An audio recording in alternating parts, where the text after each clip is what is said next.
लेकिन इस बीच हमारे असिस्टेंट एडिटर ललित नारायण कांडपाल जी भी हमारे साथ जुड़ गए। ललित जी, सुबह 10 बजे का समय जब संसद भवन पहुंचेंगी वित्त मंत्री, संसद भवन में कैबिनेट की बैठक होगी, बैठक में बजट को मंजूरी दी जाएगी। खास बात यह कि सुबह 11 बजे का समय, अब से लगभग 2.5 घंटे बाद वित्त मंत्री लोकसभा में बजट पेश करेंगे और इस बजट से सबको बहुत उम्मीद है। पीएम किसान सम्मान निधि की राशि बढ़ने की उम्मीद, इसके अलावा अगर कृषि स्टार्टअप का जिक्र करें तो विशेष पैकेज का अनुमान लगाया जा रहा है।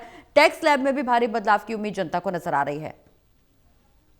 देखिए, टैक्स स्लैब अगर याद हो आपको, प्रगति पिछली बार जो है 12 लाख तक कर दिया गया था। बिल्कुल। और जानकारों ने इस बात की उम्मीद जताई है कि टैक्स का जो स्लैब है वो 15 लाख तक होना चाहिए, क्योंकि 15 लाख आज के समय में एक तरीके से एक ऐसी आय है जिसको ज्यादातर मध्यम वर्गीय जो कि टैक्स पेयर है, तकरीबन 1.25 करोड़ के आसपास लोग जो है वो टैक्स भरते हैं भारत में।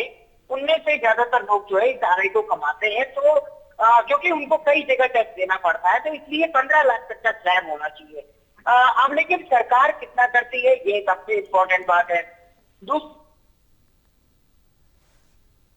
अगर देखा जाए तो जिस तरीके से सरकार काम कर रही है, सरकार ने सबसे ज्यादा तवज्जो जो है इंफ्रास्ट्रक्चर सेक्टर को दी है, जहां पर लगातार काम हो रहा है।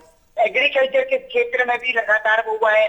वहीं दूसरी तरफ इस बार कई देशों के साथ एफटीए हुए हैं और अमेरिका ने टैक्स लगाया है। ये कुछ ऐसे महत्वपूर्ण पॉइंट हैं जिन्होंने हमारे बजट को काफी हद तक जो है प्रभावित कर सकते हैं। अब किस तरीके से इन सारी चीजों को असर जो है हमारे बजट पर आएगा, ये तो आज बजट स्पीच के बाद पता चलेगा। लेकिन इस बीच जो है कर्तव्य भवन से लेकर लगातार संसद भवन के बीच में गतिविधियां तेज है।